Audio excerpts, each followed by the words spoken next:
Hello everyone, welcome to my YouTube channel logic brain. मैं संदीप कुमार। तो दोस्तों, आज की इस वीडियो में हम कुछ महत्वपूर्ण प्रश्नोत्तर लेकर आए हैं जो कि आपके परीक्षा के लेवल में बहुत ही इम्पोर्टेंट है। तो चलिए वीडियो को प्रारंभ करते हैं। तो सर्वप्रथम हम देखेंगे कोशिका विज्ञान क्या होता है। तो दोस्तों, जो कोशिका विज्ञान होता है जिन्हें साइटोलॉजी कहा जाता है।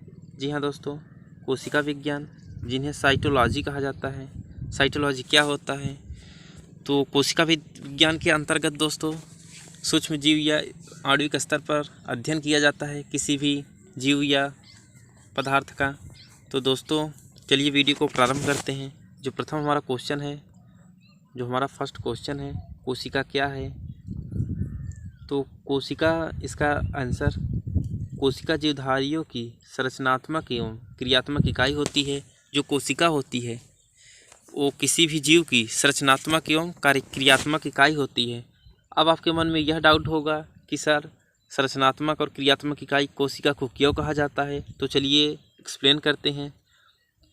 तो कोशिका को संरचनात्मक इसलिए कहा जाता है क्योंकि वह कोशिका छोटे छोटे संरचनाओं के रूप में होती है, एक संरचना बनाती है अपनी अलग, जिसके कारण उनके संरचनात्मक इकाई होती है। और क्रियात्मक की बात की जाए तो जो कोशिका होती है क्रियाशील होती है, किसी भी बॉडी में क्रियात्मक रूप में कार्य करती है, तो इसी कारण से क्रियात्मक कहा जाता है। तो गाइस, जो कोशिका होती है किसी भी जीवधारी की संरचनात्मक एवं क्रियात्मक इकाई होती है। अब अगला क्वेश्चन हमारा है, खोज किसने की थी और कब की? जी हाँ दोस्तों, कोशिका की बात की जा रही है। खोज किसने की और कब की? तो खोज की बात की जाए तो दोस्तों जो हमारी कोशिका की खोज किए थे रॉबर्ट हुक ने किए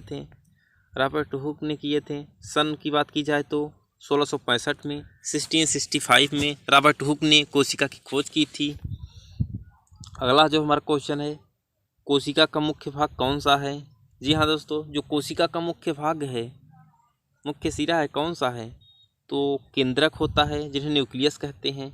जी हाँ दोस्तों, जो उसका मुख्य भाग है केंद्रक होता है, जिन्हें इंग्लिश में न्यूक्लियस कहा जाता है। अब अगला क्वेश्चन देखते हैं गाइज। जो अगला क्वेश्चन हमारा है, केंद्रक जिन्हें न्यूक्लियस कहते हैं, केंद्रक में क्या पाया जाता है? तो दोस्तों, केंद्रक की बात की जाए तो केंद्रक में हमारे मुख्यतः 3 प्रकार के पदार्थ पाए जाते हैं। डीएनए, आरएनए और गुणसूत्र होते हैं। जो केंद्रक में हमारा पाया जाने वाला तत्व होता है या पदार्थ होता है, डीएनए, आरएनए और गुणसूत्र होते हैं। जो हमारा अगला क्वेश्चन है, केंद्रक के मुख्य भाग कौन कौन से हैं? जो केंद्रक होता है उनके मुख्य भाग कौन कौन से होते हैं? तो चलिए देखते हैं। जो केंद्रक होता है उसका आंसर होगा केंद्रक कला। और दूसरा जो हमारा है केंद्रक द्रव्य। केंद्रक के अंदर मुख्यतः 4 भाग होते हैं, केंद्रक कला, केंद्रक द्रव्य, केंद्रिका होता है, जिन्हें न्यूक्लियोलस कहते हैं। क्रोमेटिन धागे होते हैं जो डीएनए के आकार के कुछ इस प्रकार से होते हैं, केंद्रक में पाए जाते हैं। और जो हमारा अगला क्वेश्चन है दोस्तों, राइबोसोम किससे मिलकर बना होता है? जो राइबोसोम होता है किससे मिलकर बना होता है? तो इसकी बात की जाए तो आरएनए और प्रोटीन से। जो हमारे राइबोसोम होते हैं आरएनए और प्रोटीन से मिलकर बने होते हैं।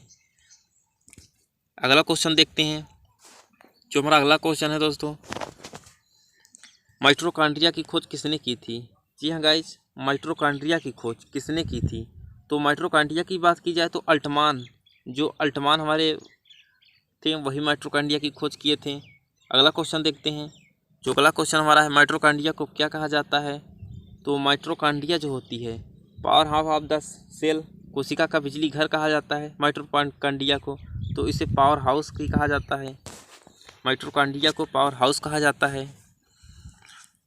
बहुत ही मोस्ट इम्पॉर्टेंट क्वेश्चन है दोस्तों, ये कई बार एग्जाम में पूछा भी गया है कि माइटोकॉन्ड्रिया को क्या कहा जाता है? तो माइटोकॉन्ड्रिया को पावर हाउस कहा जाता है। माइटोकॉन्ड्रिया में क्या होता है, यह भी बहुत महत्वपूर्ण है।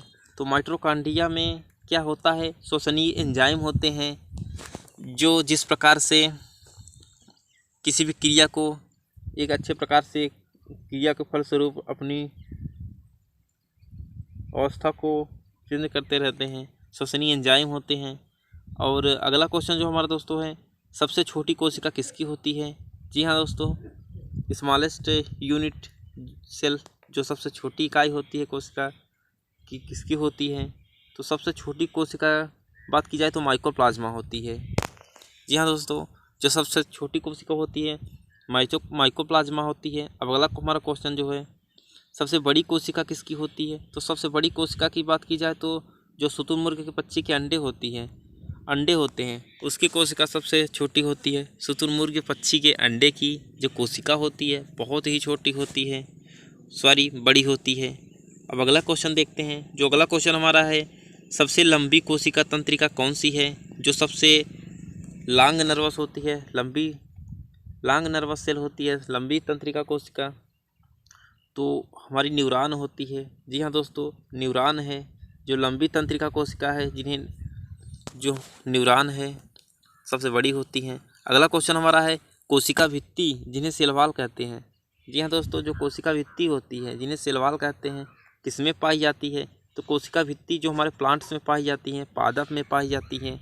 अगला क्वेश्चन देखते हैं, शैवालों की भित्ति किससे बनी होती है? जो शैवाल होते हैं हमारे उसके भित्ति जो वाल होती है किसके बने होते हैं? तो सेल्यूलोज से बने होते हैं। जो शैवालों की भित्ति होती है दोस्तों सेल्यूलोज से बने होते हैं। तो आज का सेशन आपको कैसा लगा दोस्तों? अगर आज का वीडियो आपको पसंद आया हो तो वीडियो को लाइक ज़रूर बनता है, और चैनल पर यदि आप नए हो तो चैनल को सब्सक्राइब जरूर करें।